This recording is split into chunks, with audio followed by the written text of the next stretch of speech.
Hallelujah. We have been working through the messages and talking about the Holy Spirit for the past few sessions. ചില ദിവസങ്ങളായി പരിശുദ്ധാത്മാവിനെ കുറിച്ച് നാം ചിന്തിച്ചുകൊണ്ടിരിക്കുകയായിരുന്നു. And we have said that the benediction is the most blessed time when the man of God is pronouncing the blessings of God over our life. ഞാൻ പറഞ്ഞത് നിങ്ങൾക്ക് ഓർമ്മയുണ്ടെന്ന് വിശ്വസിക്കുന്നു.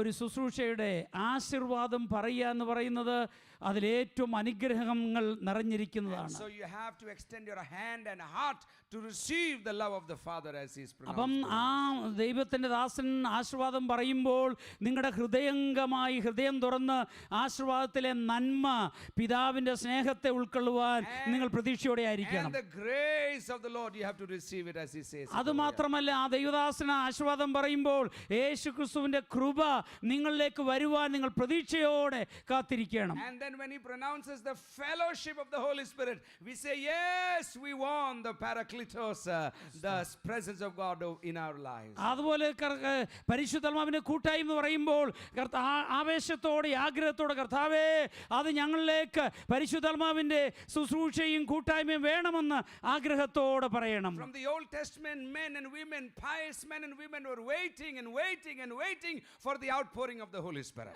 പഴയ നിയമത്തില് ദൈവത്തിന്റെ പരിശുദ്ധാത്മാവിന്റെ പകർച്ചയ്ക്ക് വേണ്ടി വിശുദ്ധമതികൾ കാത്തിരിക്കുകയായിരുന്നു. In Joel the prophet cries out and he sees into the future and he prophesies a time is coming without gender, without class.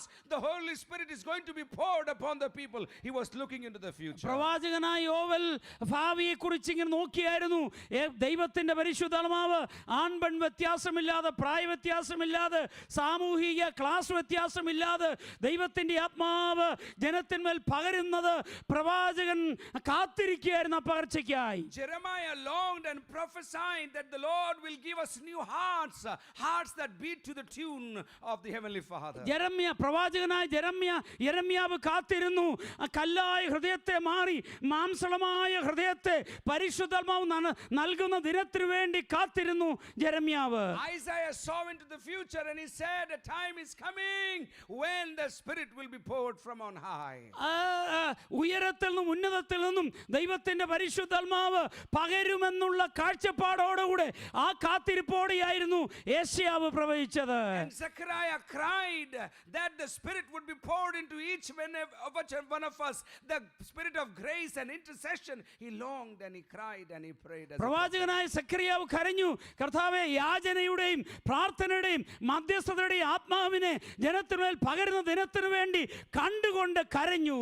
So if you are longing for the Spirit of God, if the Lord has blessed you with his presence, you have to understand this is a culmination of ages, of hundreds of years of prayers, and this is we are living in a blessed time right now. ദൈവത്തിന്റെ ആത്മാവിനാൽ നിറയപ്പെട്ട ഓരോ ദൈവത്തിന്റെ പൈതലിനും മനസ്സിലാക്കേണ്ട ഒരു സത്യം, പഴയ നിയമത്തിലെ പ്രവാചകന്മാർ കാത്തിരുന്ന വിശുദ്ധന്മാർ കാത്തിരുന്ന പരിശുദ്ധാത്മാവിന്റെ ശ്രേഷ്ഠമേറിയ ഒരു യുഗത്തിലേക്കാണ് എനിക്കും നിങ്ങൾക്കും ഹല്ലേലൂയ ജീവിപ്പാൻ ദൈവം അവസരം തന്നത്. That is why you have to hug the presence of the Holy Spirit, long for it, love the presence of the Holy Spirit, and yearn for something greater in this end times in our generation. അതുകൊണ്ട് നാം ആയിരിക്കുന്നത് അവസാന നാളുകളായതിനാൽ പരിശുദ്ധാത്മാവിന്റെ ശ്രേഷ്ഠമേറിയ പകർച്ചയ്ക്ക് വേണ്ടി കാത്തിരിക്കുകയും അനുഭവിക്കുന്ന ദൈവത്തിന്റെ ആത്മാവിന്റെ ശക്തിയെ ഓർത്ത് കർത്താവിന് നന്ദി കരയേറ്റുകയും ചെയ്തുകൊണ്ട് അധികമായി പ്രാപിപ്പാനുള്ള വാഞ്ചയോടെ നാം ജീവിക്കണം. Lift up your hands and just thank the Holy Spirit this evening.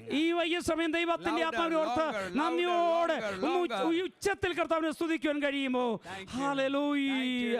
പരിശുദ്ധാത്മാവേ നന്ദി പറയുന്നു. കർത്താവേ നന്ദി നന്ദി കർത്താവേ. This evening we want to study the work of the Holy Spirit in 3 realms or in 3 sections. ഇന്ന് വൈകിയ സമയം നമ്മൾ മനസ്സിലാക്കുവാൻ പോകുന്നത് ദൈവത്തിൻ്റെ പരിശുദ്ധാത്മാവിൻ്റെ പ്രവൃത്തി 3 പ്രത്യേക തലത്തിലെ ദൈവാത്മാവിൻ്റെ പ്രവൃത്തിയെക്കുറിച്ചാണ്. I will ask you a question to confuse you. ഞാൻ നിങ്ങളെ കൺഫ്യൂഷനിലാക്കാൻ ഒരു ചോദ്യം ചോദിക്കട്ടെ. Will the Holy Spirit work in unbelievers or those who don't know Jesus? അതായത് യേശുവിനെ അറിയാത്തവരുടെ ജീവിതത്തിൽ പരിശുദ്ധാത്മാവ് പ്രവർത്തിക്കുമോ? How? പ്രവർത്തിക്കുമെങ്കിൽ So what is the difference between them and us? If he's working there, we would rather be there than here. Yes. Convict them. Thank you. This is the first section we want to talk about. Number one, in the unbelievers, the Spirit will take and convict them of three things: sin, righteousness, and judgment. യേശുവിനെ അറിയാത്ത അവിശ്വാസികളുടെ ജീവിതത്തിൽ ദൈവത്തിൻ്റെ പരിശുദ്ധാത്മാവിൻ്റെ പ്രവർത്തനം എന്താണ് എന്ന് ചോദിച്ചാൽ അവരെ പാപത്തെക്കുറിച്ചും നീതിയെക്കുറിച്ചും ന്യായവിധിയെക്കുറിച്ചും ദൈവത്തിൻ്റെ ആത്മാവർക്ക് ബോധം വരുത്തും. The Spirit of God is already in creation, but at the same time, He's wooing, He's attracting, He's drawing men and women to this blessedness called salvation.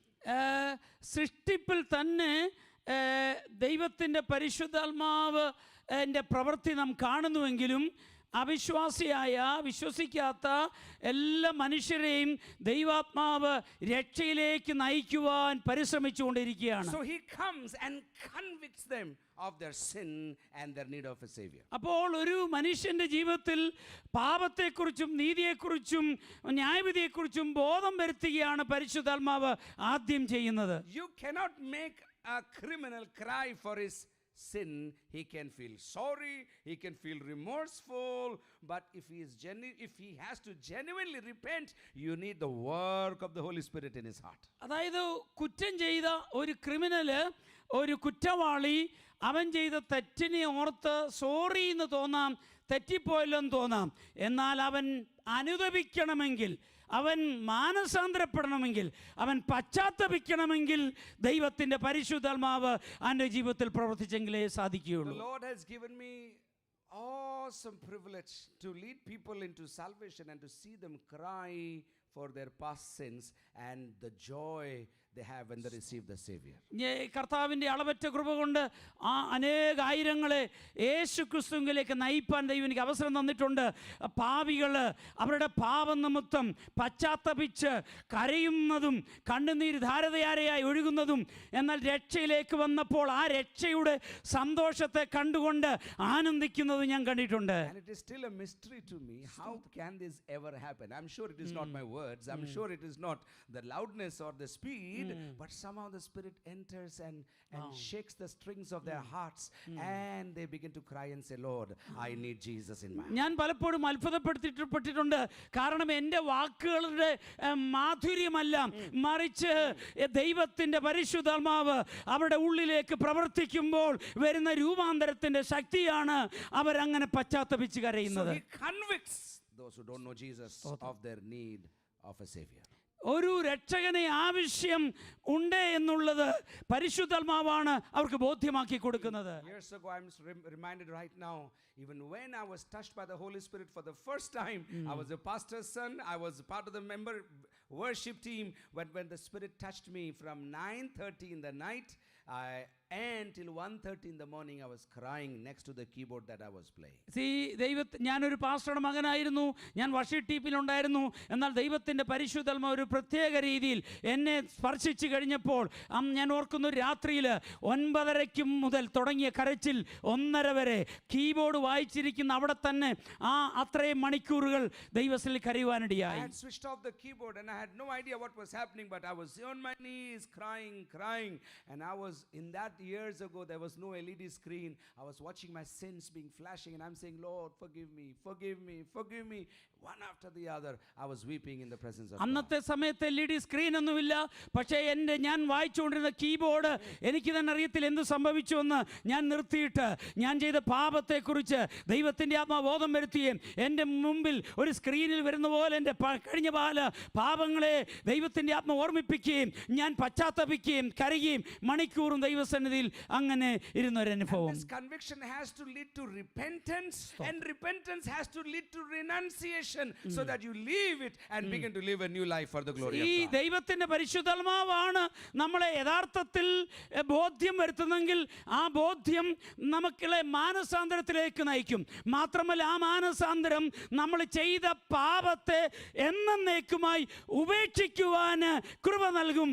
അതിനുശേഷം അങ്ങനെയാണ് രക്ഷയിലേക്ക് വരുന്നത്. If you are falling in the trap of sin and again, if you are struggling with a certain sin, and if the devil is trying to define it as weakness or hereditary or some other definition, you deny it and you say, I need a savior in my life, and I need total radical salvation in my life. ഇന്ന് വൈകിയ സമയം നിങ്ങൾ ഒരുപക്ഷെ വിശ്വാസിയായിരിക്കാം, എന്നാൽ ഇന്നും നിങ്ങൾ വർഷങ്ങളായി നാളുകളായി പരിശ്രമിച്ചിട്ടും നിങ്ങൾക്ക് അതിജീവിപ്പാൻ കഴിയാത്ത ഏതെങ്കിലും പാപ സ്വഭാവങ്ങൾ നിങ്ങളിൽ ഉണ്ടെങ്കിൽ ഇന്ന് രാത്രി ദൈവത്തിന്റെ ആത്മാവിന്റെ സഹായത്താൽ അതിനോട് ഏറ്റുപറഞ്ഞ് ഉപേക്ഷിച്ചിട്ട് ദൈവത്തിന്റെ കരുണയ്ക്ക് വേണ്ടി അപേക്ഷിക്കുമെങ്കിൽ പരിശുദ്ധാത്മാവ് ഒരു പുതിയ തലത്തിലേക്ക് നിങ്ങളെ നയിക്കേണ്ടതായിത്തീരും. I invite you, wherever you are seated in your hearts, invite Jesus into your heart. And you may be a Christian by name, invite Jesus and say, Lord, take care of this mess. I have had enough and I want a new life in you and through you. പാപം ചെയ്ത് വീണ്ടും വീണ്ടും ഒരു ട്രാപ്പിലേക്ക് അകപ്പെടുന്ന ഒരു സ്വഭാവമാണെങ്കിൽ ഈ വൈകിയ സമയം കർത്താവിന്റെ ആത്മാവ് ഹല്ലേലൂയ നമ്മളെ സ്വതന്ത്രരാക്കാൻ ആഗ്രഹിക്കുന്നു. കർത്താവേ, എൻ്റെ ഉള്ളിലേക്ക് വന്ന ഈ വിഷയത്തിന്മേൽ എനിക്ക് വിജയം തരണമെന്ന് പറയുമ്പോൾ ദൈവത്തിന്റെ പരിശുദ്ധാത്മാവ് ഇന്ന് രാത്രി വിജയം തരുവാൻ ശക്തനാണ്. So in the life of an unbeliever, the Spirit comes and convicts him of his sin, righteousness and judgment. We won't go there, but he is convicted so that he begins to feel the need of a savior. അപ്പോൾ ഒരു അവിശ്വാസിയുടെ ജീവിതത്തിൽ ദൈവത്തിൻ്റെ പരിശുദ്ധാത്മാവ് പാപത്തെക്കുറിച്ചും നീതിയെക്കുറിച്ചും ന്യായവിധിയെക്കുറിച്ചും ബോധം വരുത്തുകയും ഒരു രക്ഷകനെ എനിക്ക് ആവശ്യമുണ്ടെന്നുള്ള ഒരു തീരുമാനത്തിലേക്ക് എത്തിക്കുകയും ചെയ്യുന്നു. But then once an unbeliever comes on this side and becomes a believer, the Spirit does not leave him. The Spirit now begins to work in him, and number one, he begins a revelatory work. He begins to reveal Jesus to him. അങ്ങനെ ഒരു അവിശ്വാസിയെ പരിശുദ്ധാത്മാവ് പാപത്തെക്കുറിച്ചും നീതിയെക്കുറിച്ചും ന്യായവിധിയെക്കുറിച്ചും ബോധം വരുത്തി രക്ഷയിലേക്ക് നയിച്ചിട്ട് പരിശുദ്ധാത്മാവിനെ വിടത്തില്ല. അവൻ്റെ ഉള്ളിൽ പരിശുദ്ധാത്മാവ് വസിച്ചിട്ട് അവൻ്റെ ഉള്ളിൽ വസിച്ച് യേശുവിനെ കുറിച്ചുള്ള വെളിപ്പാടുകൾ നൽകിയാണ്. യേശുവിനെക്കുറിച്ച് അധികം വെളിപ്പാട് അവൻ ആ വിശ്വാസിക്ക് നൽകിക്കൊണ്ടിരിക്കുന്നു. Let me correct some misunderstanding here. The Holy Spirit is not just the spirit of prophecy or the word of wisdom or the word of knowledge or the gift of power or healing. He is the main business of the Holy Spirit is to reveal Jesus to the believer. ഞാനൊരു തെറ്റിദ്ധാരണ നിങ്ങൾക്കുണ്ടെങ്കിൽ മാറ്റട്ടെ. ദൈവത്തിൻ്റെ പരിശുദ്ധാത്മാവിൻ്റെ main ശുശ്രൂഷ എന്ന് പറയുന്നത് പ്രവചനവരം തരികയോ അല്ലെങ്കിൽ അങ്ങനെയുള്ള വിഷയത്തിലേക്കല്ല, പിന്നെയോ യേശു ക്രിസ്തുവിനെ ശരിയായി നമ്മുടെ ഉള്ളിൽ വരച്ചു കാട്ടുകയാണ് പരിശുദ്ധാത്മാവിന്റെ പ്രഥമമായ ഉദ്ദേശം എന്ന് പറയുന്നത്. The Holy Spirit takes Jesus in his entirety, and the word is Jesus. He takes the word and Jesus and exposes it like an X-ray to the believer, and then later on he exposes Jesus in the believer, and finally he exposes Jesus through the believer. ദൈവത്തിന്റെ പരിശുദ്ധാത്മാവ് ചെയ്യുന്നത് ആദ്യം വചനത്തിന്റെ മുമ്പിലേക്ക് ഈ വിശ്വാസിയെ കാണിക്കുകയും അവന്റെ ജീവിതത്തിൽ മാറ്റമുണ്ടാകുകയും അതിനുശേഷം അവന്റെ ഉള്ളിൽ പരിശുദ്ധാത്മാവ് വസിച്ച് അവനെ തന്നെ യേശുവിനെ അവന്റെ ഉള്ളിൽ കാണിച്ചു കൊടുക്കുകയും അതിനുശേഷം അവനിലൂടെ യേശുവിനെ വെളിപ്പെടുത്തുകയും ചെയ്യുക. അതാണ് പരിശുദ്ധാത്മാവ് ചെയ്യുന്നത്. Hallelujah. Pastor Wesley and I have been talking about the Trinity and the beauty of. Some of you have also come and inquired, and one of the authors, he mentions something very powerful. He says in the Trinity there is a mystery called deference. That means they defer the glory to one another. They don't take the glory, they give the glory to one another. ഞങ്ങൾ തൃത്വത്തെക്കുറിച്ച് ഞങ്ങളിങ്ങനെ വളരെ സംസാരിക്കുകയും enjoy ചെയ്യുകയും ചെയ്യുമായിരുന്നു. തൃത്വത്തിൻ്റെ മഹത്വത്തെക്കുറിച്ച് പിതാവും പുത്രനും പരിശുദ്ധാത്മാവും അവരുടെ മഹത്വമല്ല ആഗ്രഹിക്കുന്നത്. അവർ മഹത്വം എടുക്കാതെ പിതാവിൻ്റെ മഹത്വം പുത്രനും പുത്രൻ്റെ മഹത്വം പിതാവിനും അവരെ മഹത്വം എടുക്കുവാനല്ല കൊടുക്കുവാൻ ആഗ്രഹിക്കുന്നതാണ്. അതാണ് തൃത്വത്തിൻ്റെ ഏറ്റവും മനോഹരമായ ഒരു റിയാലിറ്റി. സ്തോത്രം. Anybody still here? ഹല്ലേലൂയ. ഇവിടെ തന്നെ ഉണ്ടല്ലോ എല്ലാവരും. Can I see your left hand? ഇടത് കൈയൊന്ന് കാണിക്കാവോ? Stephen Siemens, I'm forgetting the name of the book. Pastor Wesley, remind me, I'll tell you. Stephen Siemens says 4 things about the Trinity. Let me just take a diversion and I'll come back. ഞാൻ തൃത്വത്തെക്കുറിച്ച് ഒരു കാര്യം പറയട്ടെ. Stephen സീമൺസ് എന്ന് പറയുന്ന ദൈവദാസൻ പറയുന്ന 4 കാര്യം തൃത്വത്തെക്കുറിച്ച്. Number 1, he says there is intimacy. There is glorious intimacy in the Trinity. ഈ തൃത്വത്തിൽ പിതാവ് പുത്രൻ പരിശുദ്ധാത്മാവ് തമ്മിൽ ഒരു മഹത്വകരമായ ഒരു അടുപ്പമുണ്ട്, വളരെ അഭേദ്യമായ ഒരു അടുപ്പം. We already talked about it when we were talking about the love of the Father. They love one another passionately, openly, and they exhibit their love before everybody else also. പിതാവും പുത്രനും പരിശുദ്ധാത്മാവും സകലരുടെ മുമ്പാകെയും തമ്മിൽ തങ്ങളുടെ സ്നേഹം പ്രദർശിപ്പിക്കുന്നു, പ്രകടിപ്പിക്കുന്നു. So there is intimacy in the Trinity. അപ്പം പിതാവ് പുത്രൻ പരിശുദ്ധാത്മാവ് തമ്മിൽ അഭേദ്യമായ ഒരു ബന്ധം. Number 2, there is equality in the Trinity. പിതാവ് പുത്രൻ പരിശുദ്ധാത്മാവിൽ അവര് തുല്യരാണ്, സമരാണ്, വ്യത്യാസങ്ങളില്ല, തുല്യരാണ്. Sadly, in the church, unknowingly we have learned something like God number 1, Jesus number 2, Holy Spirit number 3. This is what we have understood. Nobody has taught us, but the truth is this is wrong. This is God the Father, Jesus the Son, and the Spirit, the Holy Spirit. They are all equal. They are all equal. നമ്മൾ നിർഭാഗ്യവശാൽ പഠിപ്പിച്ചതല്ലെങ്കിലും നമ്മുടെ മനസ്സിൽ അറിയാതെ ഒരു തെറ്റിദ്ധാരണ വന്നിട്ടുണ്ട്. പിതാവിന് മറ്റുള്ളവരെക്കാൾ ഉയർന്ന ഒരു പദവിയും അതിൻ്റെ താഴെയാണ് യേശു രണ്ടാമതും മൂന്നാമത് പരിശുദ്ധാത്മാവും പദവിയിൽ വ്യത്യാസമുണ്ടെന്നൊക്കെ ഒരു ധാരണ നമുക്ക് വന്നിട്ടുണ്ട്. നിങ്ങൾ മനസ്സിലാക്കണം, പിതാവ് പുത്രൻ പരിശുദ്ധാത്മാവ് ഇവർ 3 പേരും തുല്യരാണ്, മൂവരും തുല്യരാണ്.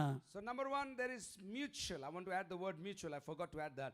It is his original word, Stephen Siemens.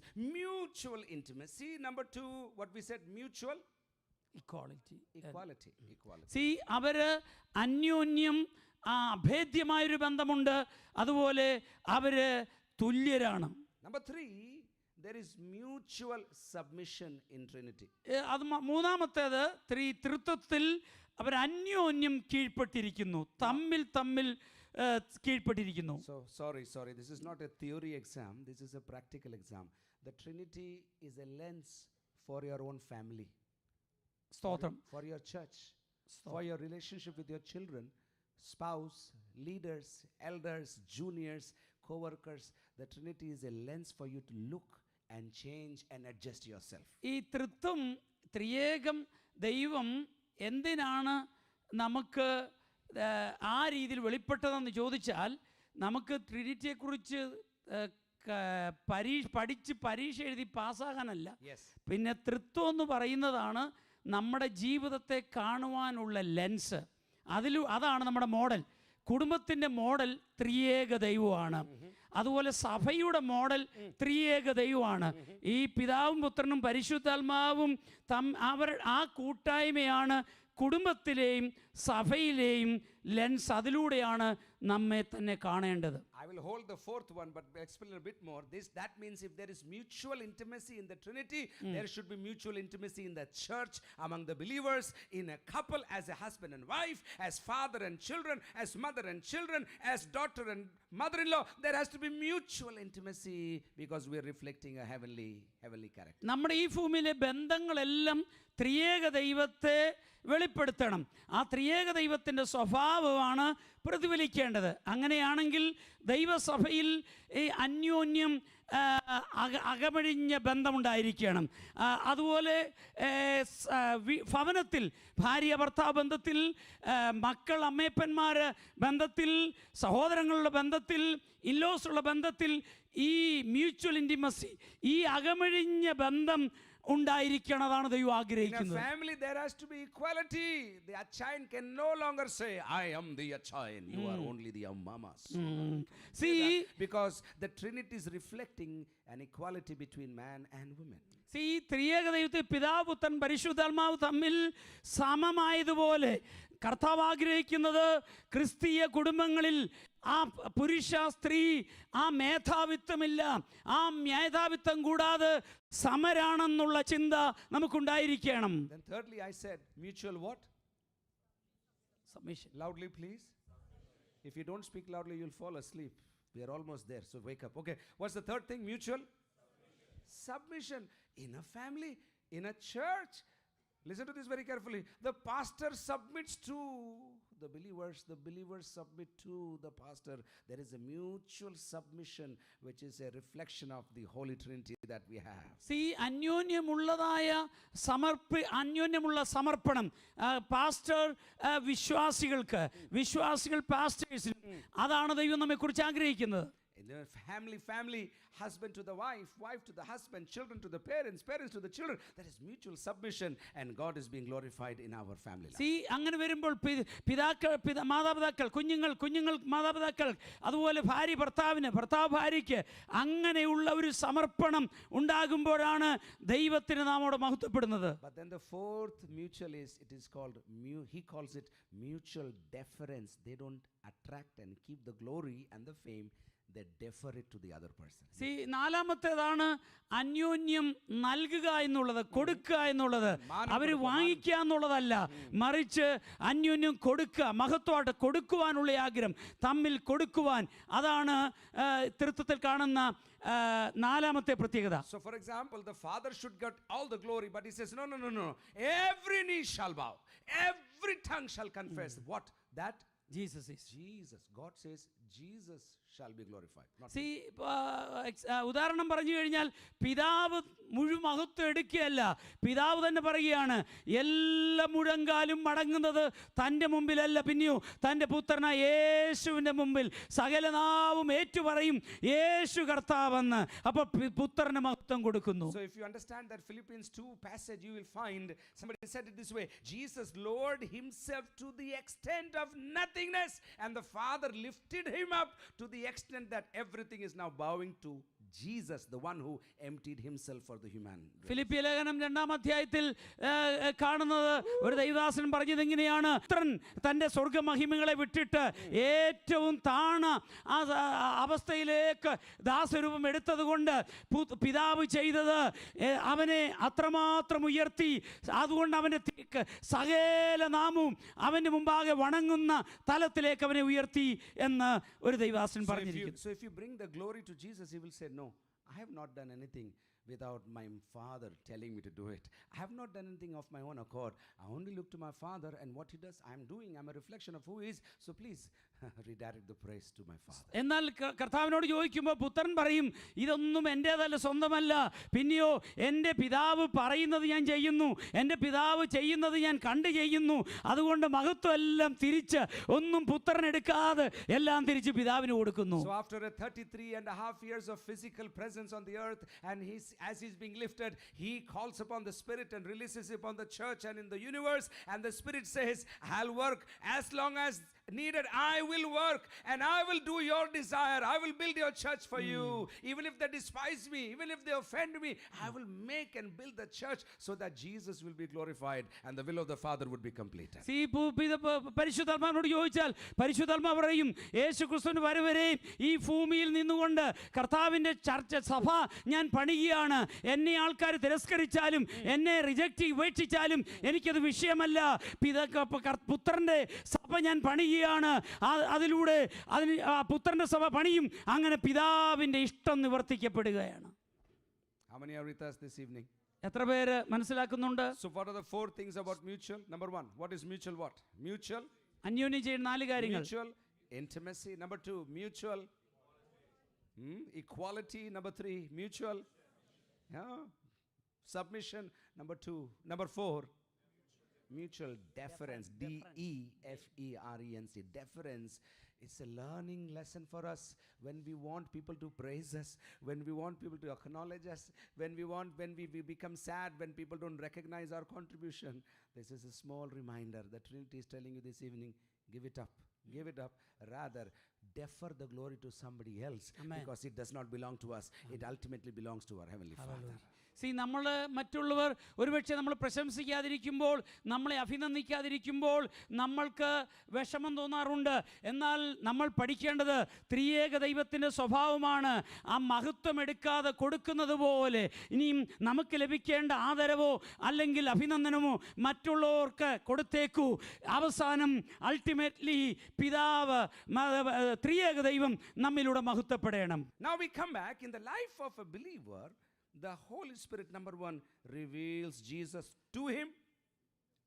in him, and finally through him. It's a lifelong process. Some people abort the process in part 2, or some people abort or stop in part 1. But the desire of the Spirit is until Jesus is reflected through Wesley Lucas or Paul Matthews, he will keep on working, keep on shaping, keep on mending, keep on cutting, keep on adding, do everything until Jesus is revealed through our lives. മറന്നു പോകരുത്, ഒരു വിശ്വാസിയുടെ ജീവിതത്തിൽ ദൈവത്തിൻ്റെ പരിശുദ്ധാത്മാവ് ചെയ്യുന്ന പ്രവൃത്തി, മുഖ്യമായ പ്രവൃത്തി, യേശുവിനെ അവന് കാണിച്ചു കൊടുക്കുന്നു. അതിനുശേഷം അവനിൽ യേശുവിനെ വെളിപ്പെടുത്തുന്നു. അതിനുശേഷം അവളിലൂടെ ലോകത്തിന് യേശുവിനെ വെളിപ്പെടുത്തുന്നു. ഈ 3 കാര്യങ്ങളാണ് പരിശുദ്ധാത്മാവ് മുഖ്യമായി ചെയ്യുന്നത്. Let me speak it aloud and softly in your ears at the same time. The desire of the Holy Spirit is to reveal Jesus through you. ദൈവത്തിന്റെ പരിശുദ്ധാത്മാവിന്റെ ഇഷ്ടം ഒരിക്കൽ കൂടെ നിങ്ങളോട് പറയട്ടെ, നിങ്ങളിലൂടെ എന്നിലൂടെ യേശുക്രിസ്തുവിനെ വെളിപ്പെടുത്തുക എന്നുള്ളതാണ് പരിശുദ്ധാത്മാവിന്റെ ഏറ്റവും വലിയ ഇഷ്ടം. We prayed this afternoon for a certain community. നമ്മൾ ഇന്ന് ഉച്ചകഴിഞ്ഞ സമയത്ത് ദൈവത്തിന്റെ പരിശുദ്ധാത്മാവ് ഒരു പ്രത്യേക കമ്മ്യൂണിറ്റിക്ക് വേണ്ടി പ്രാർത്ഥിക്കുവാൻ നമുക്ക് അന്ന് കൂടിയെന്നവർക്ക് നമുക്ക് ഭാരം തന്ന് നമ്മൾ പ്രാർത്ഥിച്ചു. We prayed with fire and passion. നമ്മൾ വളരെ താല്പര്യത്തോടെ ആഗ്രഹത്തോടെ ആ ഗ്രൂപ്പിന് വേണ്ടി പ്രാർത്ഥിച്ചു. But when we went home, Christy reminded me something else about that prayer. അപ്പം ഞങ്ങൾ എന്നാൽ തിരിച്ച് വീട്ടിൽ പോയപ്പോൾ ക്രിസ്റ്റി ഒരു കാര്യം എന്നെ ഓർമ്മിപ്പിച്ചു ആ പ്രാർത്ഥനയെക്കുറിച്ച്. And she reminded me, why did we not pray for love for them in our hearts? And I was convicted. I said, I agree. I did not pray for love for them. I wanted salvation, but I did not speak or pray for love in my heart for them. അപ്പം ക്രിസ്ത്യനോട് പറഞ്ഞു, ആ കമ്മ്യൂണിറ്റിക്ക് വേണ്ടി നമ്മൾ കമ്മ്യൂണിറ്റിക്ക് വേണ്ടി ആദ്യം വേണ്ടത് അവരുടെ രക്ഷ. അതിനുവേണ്ടി നമ്മൾ പ്രാർത്ഥിച്ചെന്നാൽ അവരെ സ്നേഹിപ്പാനുള്ള ഒരു ഹൃദയം തരണമെന്ന് നമ്മൾ പ്രാർത്ഥിക്കണം. അതിനുശേഷമാണ് അവരുടെ രക്ഷയ്ക്ക് വേണ്ടി പ്രാർത്ഥിക്കുന്നത്.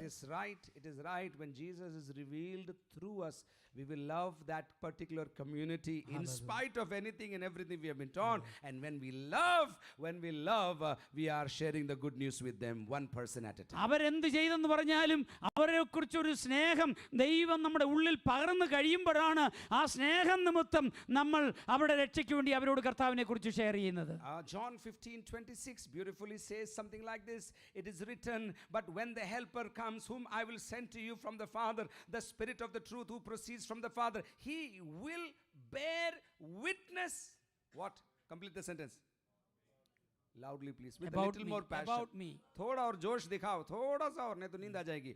He will bear witness about അല്പം കൂടി ഉത്സാഹത്തോട് പറയാൻ പറ്റുമോ? ദൈവവചനമല്ലേ? He will bear witness about me. Jesus will be revealed, the Holy Spirit says. 16:14 again says the same thing. He will glorify me, for he will take what is mine and declare. The Spirit will take from what is mine, Jesus says, and he will reveal it to the believer. So revelation of Jesus in us and then finally through us is number one work of the Spirit in our life. ദൈവത്തിന്റെ പരിശുദ്ധാത്മാവിന്റെ ആദ്യത്തെ വർക്കതാണ് യേശുക്രിസ്തുവിനെ നമുക്ക് പരിചയപ്പെടുത്തി തരികയും നമുക്ക് വെളിപ്പെടുത്തി തരികയും നമ്മിൽ യേശുക്രിസ്തുവിനെ രൂപപ്പെടുത്തുകയും വെളിപ്പെടുത്തുകയും അതുപോലെ നമ്മിലൂടെ യേശുവിനെ മറ്റുള്ളവർക്ക് വെളിപ്പെടുത്തുകയും ചെയ്യുന്നു. Number 2, not just reveals, he illuminates. Number 2, he illuminates the word of God into our hearts. അതും രണ്ടാമത്തെ പരിശുദ്ധാത്മാവിന്റെ രണ്ടാമത്തെ പ്രവൃത്തി ഒരു വിശ്വാസിയുടെ ജീവിതത്തിൽ കർത്താവിന്റെ വചനത്തിന്റെ പ്രകാശനം ദൈവാത്മാവ് നൽകുന്നു. It says in 16:13 John, when the Spirit of truth comes, he will guide you into all the truth, for he will not speak on his own authority, but whatever he hears he will speak, and he will declare to you the things that are to come. That means truth is exposed, is enlightened into our hearts. യോഹന്നാന്റെ സുവിശേഷം 16:13 നമ്മൾ കാണുന്നത്. കർത്താവ് പറയുകയാണ്, ഈ ദൈവത്തിന്റെ ആത്മാവ് നിങ്ങളുടെ ഉള്ളിലേക്ക് വരുമ്പോൾ അവൻ നിങ്ങളെ ഓർമ്മപ്പെടുത്തും. ഞാൻ പഠിപ്പിച്ച് ഞാൻ പറഞ്ഞത് ഓർമ്മപ്പെടുത്തും എന്നാണ് ദൈവത്തിന്റെ പരിശുദ്ധാത്മാവിന്റെ രണ്ടാമത്തെ ശുശ്രൂഷ എന്ന് പറയുന്നത്. In another Johannine passage, John writes, he will remind you of my things. He will remind you of my things. വേറെ ഭാഗത്ത് യേശുക്രിസ്തു പറയുന്നു, അവൻ ഓർമ്മപ്പെടുത്തും, എന്നെക്കുറിച്ച് ഓർമ്മപ്പെടുത്തും എന്ന് പറയുന്നു. Without the Holy Spirit, the Bible in Hindi we say is kala akshar bhais barabar. That means you have no clue what you're reading. Is this a book? Is this what numbers? This is dead letters, dead black letters. But when the Spirit comes, he puts light and torch, and then suddenly you take a pen and say, "Devame, nee ennodu samsarichallo."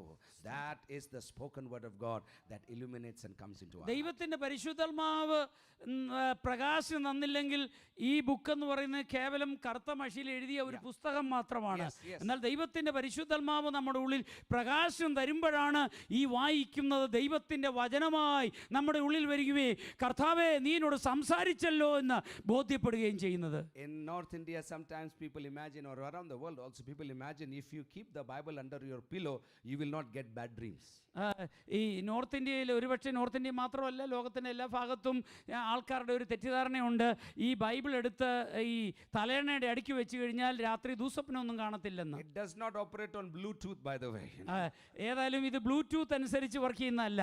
You have to read it, put it inside, memorize it, and then every once in a while the Spirit will switch on and you go, that's for me, that's for me, yes, I believe it, that's for me. കർത്താവിൻ്റെ വചനം വായിക്കുകയും ധ്യാനിക്കുകയും ഓർമ്മിക്കുകയും ചെയ്യുന്നവർക്കാണ് കർത്താവിൻ്റെ വചനം നമ്മളോട് സംസാരിക്കുമ്പോൾ നമുക്ക് മനസ്സിലായി, അയ്യോ അതെനിക്ക് വേണ്ടിയാണ്, എന്നോടാണെന്ന് തോന്നുന്നത്. അല്ലാത്തവർക്കൊന്നും തോന്നുന്നില്ല. For some people the Bible is so holy that they don't open it ever.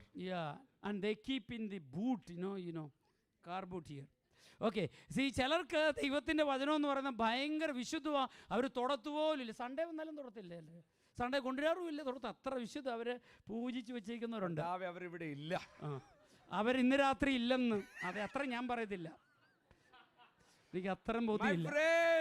We need a Bible that is marked, that has dates on the side, that has an exclamation, that has a question mark, that has some notes that will speak to you because the Spirit is illuminating the word of God. കർത്താവിൻ്റെ വചനം പ്രകാശം നിങ്ങൾക്ക് നൽകുമെന്ന് അറിയുമ്പോൾ അവിടെ നിങ്ങൾ എഴുതും. നിങ്ങൾ ഒരുപക്ഷെ ചോദ്യം ക്വസ്റ്റ്യൻ മാർക്ക് ഇടും, അവിടെ എക്സ്ക്ലമേഷൻ മാർക്ക് കാണും, അവിടെ ഒരുപക്ഷെ നോട്ട് കാണും. അത് കാണും, കാരണം നിങ്ങളോട് ദൈവം സംസാരിക്കുന്നതാണെന്ന് അത് മനസ്സിലാക്കുവാൻ നിങ്ങളുടെ ബൈബിൾ കാണുമ്പോൾ മനസ്സിലാകും ദൈവാത്മാവ് നിങ്ങളോട് സംസാരിക്കുന്നുവോ, ആത്മാവിൻ്റെ പ്രകാശം ലഭിച്ചു എന്നുള്ളത്. Number 2, takes the words of Jesus and illuminates it for us so that it becomes alive for us.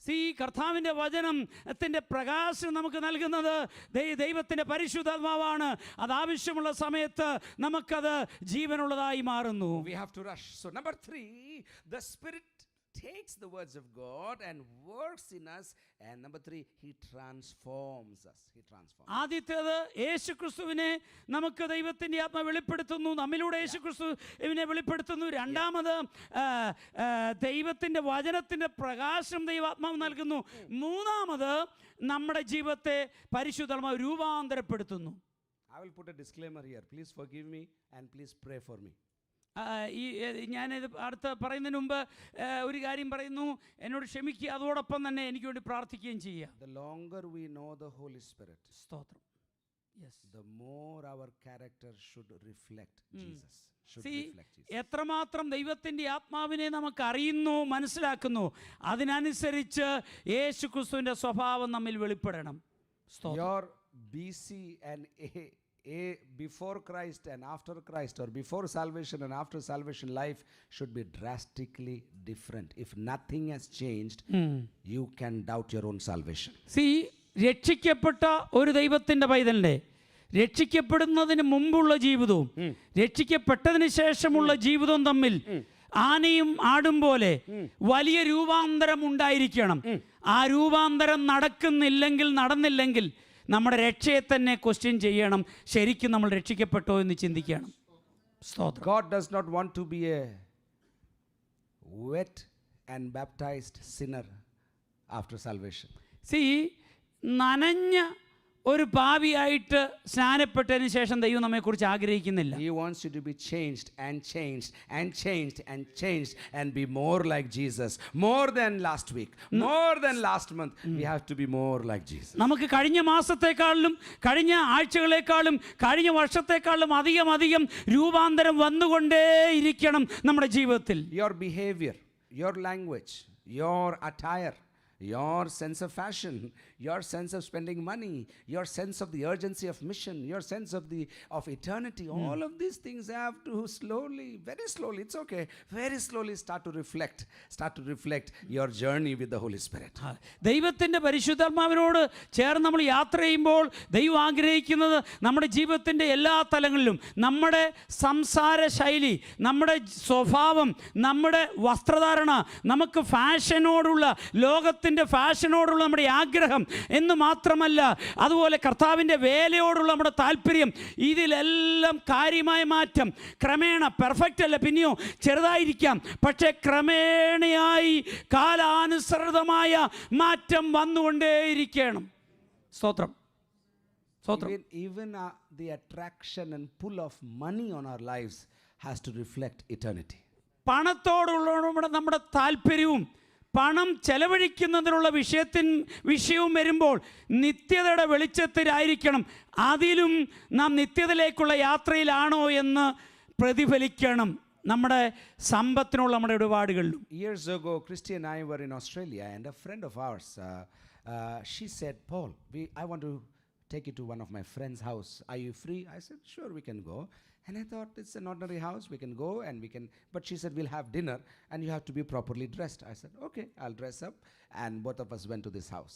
Okay, ചില വർഷങ്ങൾക്ക് മുമ്പ് ഓസ്ട്രേലിയയിൽ ഞാനും ക്രിസ്റ്റിയും കടന്നുപോയി. അപ്പോൾ ഞങ്ങളുടെ ഒരു സുഹൃത്ത് ഞങ്ങളോട് പറഞ്ഞു, അവരുടെ ഒരു സുഹൃത്തിൻ്റെ വീട്ടിൽ ആഹാരത്തിന് വിളിച്ചിട്ടുണ്ട്, ഡിന്നറിന് വിളിച്ചിട്ടുണ്ട്, നമുക്ക് അവിടേക്കൊന്ന് പോകാവോ എന്ന് പറഞ്ഞു. ഞാൻ പറഞ്ഞു യെസ് എന്ന് പറഞ്ഞു. നന്നായിട്ട് നല്ല ഡ്രസ്സ് ഒക്കെ ചെയ്തു വേണം, അതുകൊണ്ട് അവരുടെ പ്രതീക്ഷയ്ക്കൊത്ത dress. And we went to the house. I had no idea where we were going. എവിടെയാണ് പോകുന്നതെന്ന് എനിക്ക് യാതൊരു ഐഡിയയും ഇല്ലായിരുന്നു. And just before we got off the car, we had taken a taxi to go there. Just we got off the car, she turned to me and said, Paul, just be sensitive to the Lord. And as you walk into the house and do what the Lord tells you.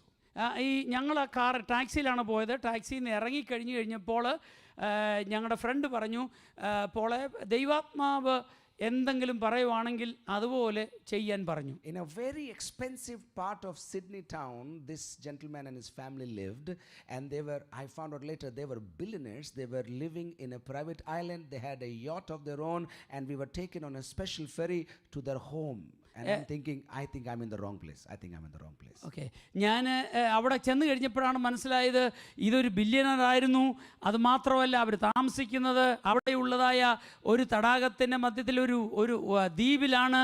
അവരുടെ വീട്ടിലേക്ക് ഇവിടെ ഇറങ്ങിയിട്ട് ഒരു ചെറിയ boat എടുത്ത് വേണം അങ്ങോട്ട് പോകുവാൻ. ഞാൻ വിചാരിച്ചു, ദൈവമേ, ഞാനൊരു തെറ്റായ സ്ഥലത്താണോ എന്ന്.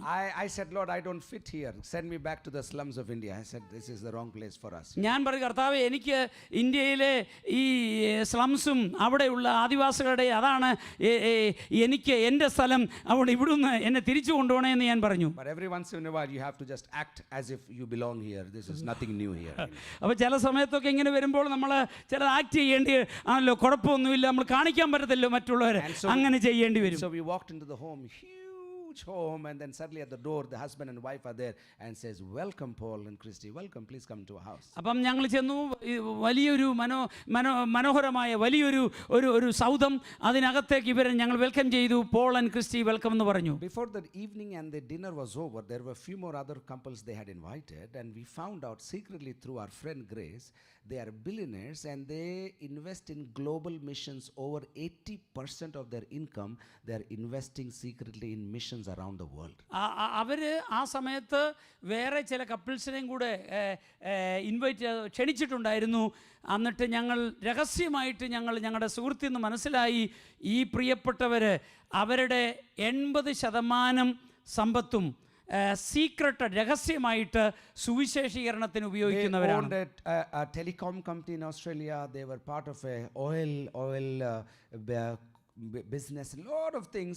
Only conversation on the table was missions and missions. See, ആ ടേബിളിൽ ഈ ആഹാരത്തിരുന്ന ആ മേശയിലെ സംഭാഷണം ഒറ്റ കാര്യമുള്ളായിരുന്നു, സുവിശേഷീകരണം. അവരൊക്കെ അവിടുത്തെ ഫോൺ കമ്പനിയുടെ ബിസിനസ്സുണ്ട്, അതുപോലെ ഓയിൽ കമ്പനി ബിസിനസ് ഉള്ളവരൊക്കെയാണ്. പക്ഷെ അവർ ഒറ്റ ആഗ്രഹമുള്ളൂ, സുവിശേഷീകരണം എന്നുള്ള ചിന്ത. And I just happened to ask, what is your son doing? അപ്പം ഞാൻ അന്നേരം അദ്ദേഹത്തോട് ചോദിച്ചു, നിൻ്റെ മകൻ എന്താണ് ചെയ്യുന്നത്? And then he said, oh, my son has dedicated himself as a full-time missionary. പറഞ്ഞു എൻ്റെ മകൻ പൂർണ്ണസമയ സുവിശേഷയ്ക്ക് വേണ്ടി സമർപ്പിച്ചു എന്ന് പറഞ്ഞു. And he named of the place where his son had gone that അത് മാത്രമല്ല അന്നേരം പറഞ്ഞു ഏത് സ്ഥലത്തേക്കാണ് തൻ്റെ പുത്രൻ പോകുന്നതെന്നും പറഞ്ഞു. And I asked about your daughter. Oh, she's studying in a Bible college to go and and serve Jesus. അന്നേരം നിന്റെ മകൾ ഇപ്പോൾ ബൈബിൾ കോളേജിൽ പഠിക്കുന്നു, യേശു ക്രിസ്തുവിൻ്റെ സാക്ഷിക്കുവാൻ കർത്താവിൻ്റെ വേലയ്ക്ക് വേണ്ടി ബൈബിൾ കോളേജിൽ പഠിക്കുന്നു We എന്ന്. had lovely dinner. We didn't know half of that, how to eat it, but we tried our best. You pretend, and then you say, ഞങ്ങളെ മുമ്പിൽ നല്ല ഭക്ഷണം വെച്ചു, അതിനകത്തിരുന്ന നല്ലൊരു ശതമാനം പോലും എങ്ങനെ കഴിക്കുന്നതെന്ന് പോലും നമുക്കറിയത്തില്ല, പക്ഷേ ഞങ്ങൾ ഒരു കണക്കിൽ കുറച്ചൊക്കെ കഴിച്ചു. And we prayed at the end of the day and we left. ഞങ്ങൾ പ്രാർത്ഥിച്ചു, ഞങ്ങൾ അവിടെ നിന്ന് തിരിച്ചു പോന്നു. And before your imaginations run wild, by the grace of God, they did not give us a penny. Don't worry. Okay, നിങ്ങളിപ്പോൾ നിങ്ങളുടെ മനസ്സിലേക്ക് വരുന്നത് ഈ ബില്യനേഴ്സ് ഇപ്പൊ എത്ര പൈസ അതായിരിക്കും ദൈവത്തെ സാക്ഷി നിർത്തി ഒരു പെനി പോലും തന്നുമില്ല ഞങ്ങൾക്ക്. I'm not complaining about that. അത് കംപ്ലൈനിങ് അല്ല. The Lord has taught us that this is my business. I take care of it. You just do what I'm asking you to do. അപ്പം ഇതിന് ദൈവത്തിൻ്റെ പരിശുദ്ധം പഠിപ്പിക്കുന്നത് ഇത് എൻ്റെ ബിസിനസ്സിലാണ്, അത് ഞാൻ ടേക്ക് കെയർ ചെയ്യും എന്നുള്ളതുകൂടെ പഠിപ്പിക്കുകയാണ് കർത്താവ് ചെയ്തത്. Somehow in that room among the other couples, the Lord opened up connections for them to work in Malaysia and then in Nagpur and Pune. In three hours there were doors open for them. That is why the Lord brought us there, so that we could open up the nation of India for them to come and do ministry, and it's still a friendship that carries on for the glory of God. അത് അപ്പോഴാണ് മനസ്സിലായത് അവിടെ രണ്ടുപേര് കർത്താവിൻ്റെ വേല ചെയ്യുവാൻ ആഗ്രഹം ഉണ്ടായിരുന്നു, പക്ഷേ അവർക്ക് മിഷൻ സ്ഥാനങ്ങളെക്കുറിച്ച് അറിയത്തില്ലായിരുന്നു. പക്ഷേ അതിനുവേണ്ടിയായിരുന്നു ദൈവം ഞങ്ങളെ കൊണ്ടത്. പിന്നീട് മനസ്സിലായി, കാരണം ഈ ദമ്പതികൾ പിന്നീട് മലേഷ്യയിലും അതുപോലെ നോർത്ത് ഇന്ത്യ പലയിടത്തും സുവിശേഷ വേലയിൽ വ്യാപൃതരായി. If you are waiting for more money and then you will start to give, it will never happen. You have to start now, otherwise you will be carried away by the deceit of riches. I'm asking myself why I did share this example, just to say to you that money cannot influence us. We are transformed people. Money is only a tool for the extension of the kingdom of God. എന്നെ കേൾക്കുന്ന പ്രിയപ്പെട്ടവർ, പലപ്പോഴും നമ്മൾ വിചാരിക്കും നമുക്ക് സമ്പത്ത് ഒത്തിരി കിട്ടിക്കഴിഞ്ഞിട്ട് കർത്താവിൻ്റെ വേലയ്ക്ക് കൊടുക്കാമെന്ന്. ഒരിക്കലും ഇല്ല. നമുക്ക് കർത്താവിന് സ്തോത്രം ഇല്ലാത്തപ്പോഴേ അത് ട്രെയിൻ ചെയ്തെങ്കിൽ മാത്രമേ കർത്താവിൻ്റെ വേലയ്ക്ക് കൊടുക്കുവാൻ നമുക്ക് കഴിയത്തുള്ളൂ. ഇല്ലെങ്കിൽ ഈ മണി നമുക്ക് ഒരു നാശക്കൊള്ളിയായി മാറും. അത് നമ്മെ ചതിക്കുന്നതാണ് മണി. ഒരു ചതിയുടെ മീൻസായി, ഇല്ലെങ്കിൽ ഇത് കർത്താവിന് പ്രയോജനമുള്ള ഒരു മീൻസായി നമ്മുടെ സമ്പത്ത് മാറും. The Spirit transforms our likes and our dislikes. നമ്മുടെ ജീവിതത്തെ പരിശുദ്ധാത്മാവ് രൂപാന്തരപ്പെടുത്തും. Let me pause here and ask you, how changed have you become since the day you got saved? ഞാനൊരു കാര്യം ചോദിക്കട്ടെ, നിങ്ങൾ രക്ഷിക്കപ്പെട്ടതിന് ശേഷം ഇന്ന് വരെ നോക്കുമ്പോൾ എത്രമാത്രം രൂപാന്തരം നിങ്ങളുടെ ജീവിതത്തിൽ വന്നിട്ടുണ്ട്? Or maybe I should not ask you, I should ask your spouse. ഞാൻ നിങ്ങളോടായിരിക്കത്തില്ല, ഒരു പക്ഷേ നിങ്ങളുടെ ഭർത്താവിനോടോ ഭാര്യയോടായിരിക്കും Or ചോദിക്കേണ്ടത്. maybe I can talk to your children. May be നിങ്ങളുടെ പിള്ളേരോട് ചോദിക്കണമായിരിക്കും എത്രമാത്രം വ്യത്യാസം പപ്പായുടെയും അമ്മയുടെയും ജീവിതത്തിൽ വന്നിട്ടുണ്ടെന്ന്. One of the key works is to make us, transform us into the image of the Son. ദൈവത്തിൻ്റെ പരിശുദ്ധാത്മാവിൻ്റെ മുഖ്യ പർപ്പസ് എന്ന് പറയുന്നത് അവൻ്റെ പുത്രനായ യേശു ക്രിസ്തുവിനോട് തുല്യരാക്കി, അതിന് സമാനരാക്കി, അവനെ പോലെ ആക്കി തീർക്കുക എന്നുള്ളതാണ്. In unbelievers he convicts them. അവിശ്വാസികളെ അവൻ ബോധ്യപ്പെടുത്തും പാപത്തെക്കുറിച്ച്. In believers he reveals Jesus. വിശ്വാസികൾക്ക് യേശുക്രിസ്തുവിനെ വെളിപ്പെടുത്തും. He illuminates the word of God. ദൈവത്തിന്റെ വചനത്തിന് പ്രകാശനം നൽകും. He transforms them. അവരെ രൂപാന്തരപ്പെടുത്തും. And then finally he empowers them. അതിനുശേഷം ദൈവത്തിന്റെ ആത്മാവരെ ശക്തീകരിക്കും. He gives them the power to change situations, and that same transforming power that has come inside them now begins to change things and situations and people and circumstances around them. അവരെ രൂപാന്തരപ്പെടുത്തിയ ദൈവത്തിന്റെ പരിശുദ്ധാത്മാവ് അവരെ ശക്തീകരിച്ച് അവിടെ ചുറ്റുപാടുമുള്ള സാഹചര്യങ്ങളെയും വ്യക്തികളെയും രൂപപ്പെടുത്തുവാൻ പരിശുദ്ധാത്മാവ് ശക്തീകരിക്കുകയാണ്. This is a definitely structured process. First revelation, second illumination, third transformation, and then empowerment for See, ministry. ഇത് ദൈവത്തിന്റെ വചനത്തിൽ പഠിച്ചാൽ മനസ്സിലാക്കിയാൽ ഈ പ്രോസസ്സ് കറക്റ്റ് ആണ്. ഈ ഓർഡറിലാണ് പോകുന്നത്. കർത്താവിന്റെ ആത്മാവ് ആദ്യം ഒരുവനിൽ പാപത്തെക്കുറിച്ച് ബോധ്യം വരുത്തും. രണ്ടാമത് അവനെ യേശുവിനെ വെളിപ്പെടുത്തി കൊടുക്കും. മൂന്നാമത് അവനിൽ യേശുവിനെ പോലെ ആകുവാനുള്ള രൂപാന്തരം നടത്തും.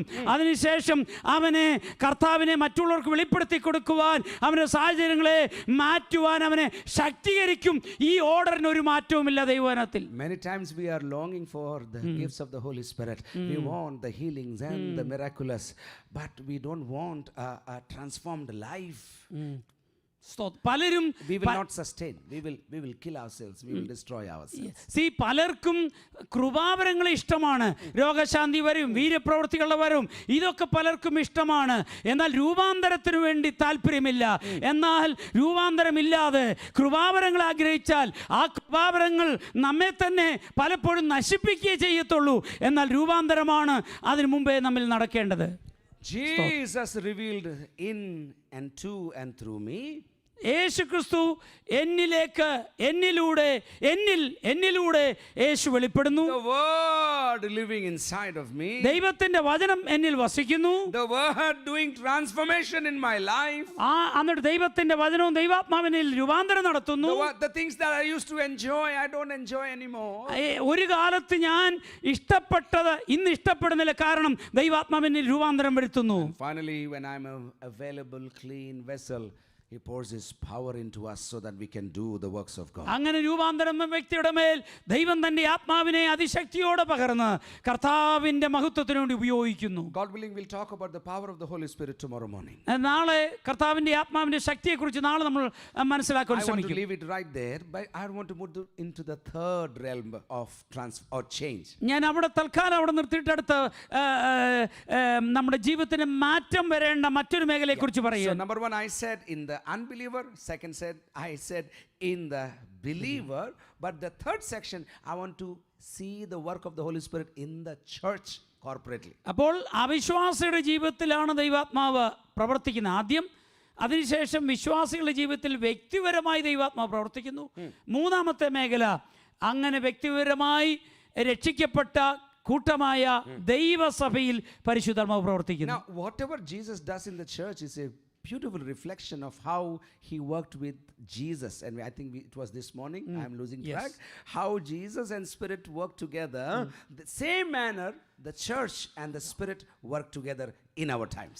യേശു ക്രിസ്തു ഈ ഭൂമിയിലായിരുന്നപ്പോൾ പരിശുദ്ധാത്മാവ് എൻ്റെ സഹായത്താൽ യേശു പ്രവർത്തിച്ചതുപോലെ പരിശുദ്ധാത്മാവും യേശും ഒരുപോലെ പ്രവർത്തിച്ചതുപോലെ കർത്താവ് ആഗ്രഹിക്കുന്നത് യേശുവിൻ്റെ ശരീരമായ സഭയിൽ പരിശുദ്ധാത്മാവ് അതുപോലെ പ്രവർത്തിപ്പാനാണ് ആഗ്രഹിക്കുന്നത്. In the church, now the third dimension, in the church also the Spirit has an active role, very active role. Sometimes we deny Him that role, but very active role we have to give to the Holy Spirit. പലപ്പോഴും പരിശുദ്ധാത്മാവിൻ്റെ പ്രവൃത്തി സഭയിൽ നമ്മൾ മനസ്സിലാക്കുന്നില്ലെങ്കിലും അവന് കൊടുക്കേണ്ട സ്ഥാനം കൊടുക്കുന്നെങ്കിലും ദൈവത്തിൻ്റെ പരിശുദ്ധാത്മാവ് ദൈവത്തിൻ്റെ സഭയിൽ തൻ്റെ പ്രവൃത്തി ചെയ്തുകൊണ്ടേയിരിക്കുന്നു.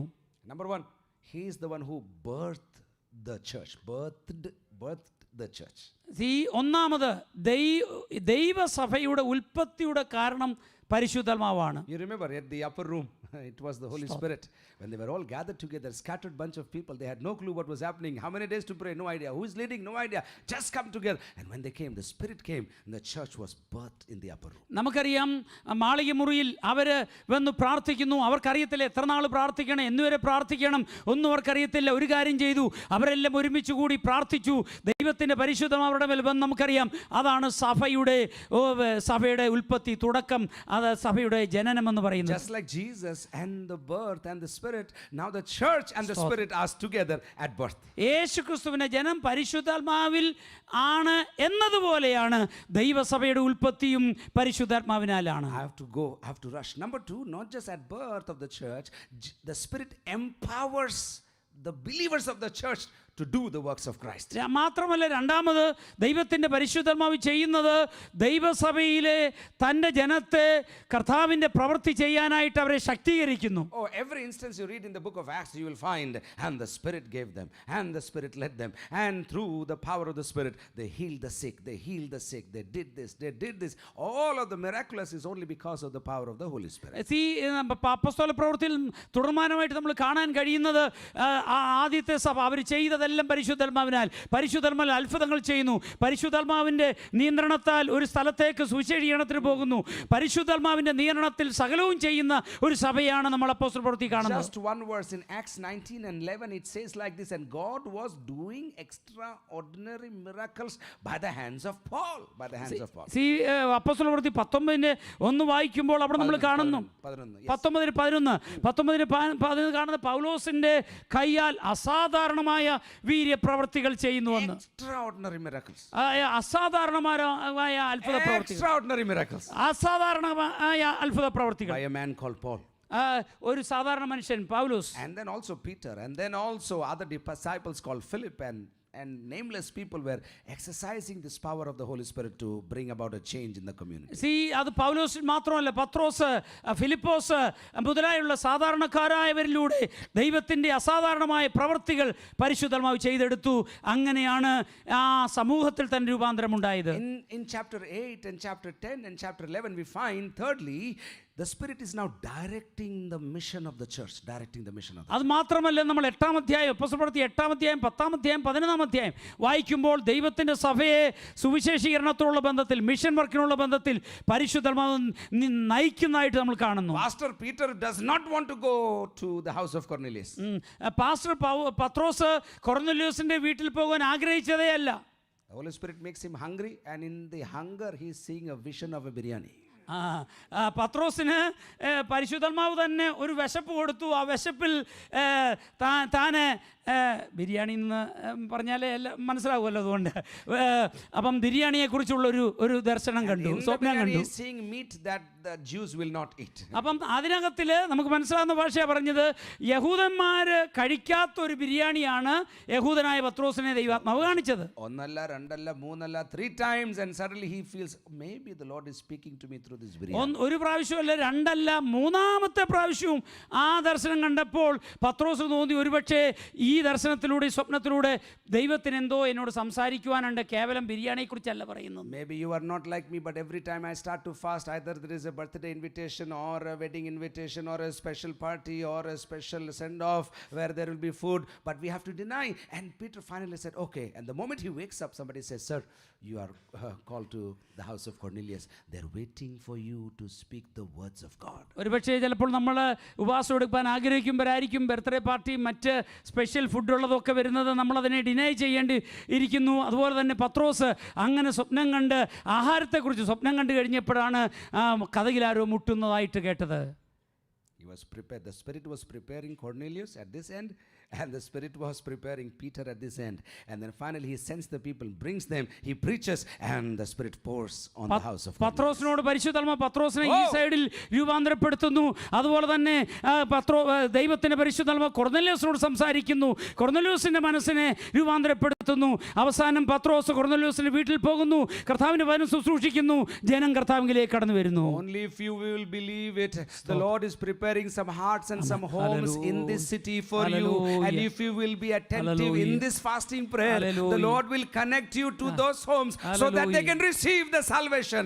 This is the message we are speaking this evening. ഇന്ന് രാത്രി നമ്മൾ മനസ്സിലാക്കേണ്ടത്, ഈ പട്ടണത്തിൽ ദൈവത്തിന്റെ പരിശുദ്ധാത്മാവ് നമുക്ക് മുമ്പേ ചില കുടുംബങ്ങളിൽ, ചില ഹൃദയങ്ങളിൽ ചില പ്രവൃത്തികൾ ചെയ്തുകൊണ്ടിരിക്കുകയാണ്. അങ്ങനെയുള്ള കുടുംബങ്ങളിലേക്ക് എന്നോടും നിങ്ങളോടും ദൈവത്തിന്റെ ആത്മാവ് സംസാരിച്ച് അവിടേക്ക് കണക്ട് ചെയ്യുന്ന ദിവസങ്ങളിൽ ഈ ഉപവാസ പ്രാർത്ഥന മധ്യത്തിലും ദൈവം അത് ചെയ്യും. So number 1, the Spirit births the church. ഒന്ന്, കർത്താവിന്റെ സഭയുടെ തുടക്കം പരിശുദ്ധാത്മാവിനാൽ. The Spirit empowers the church.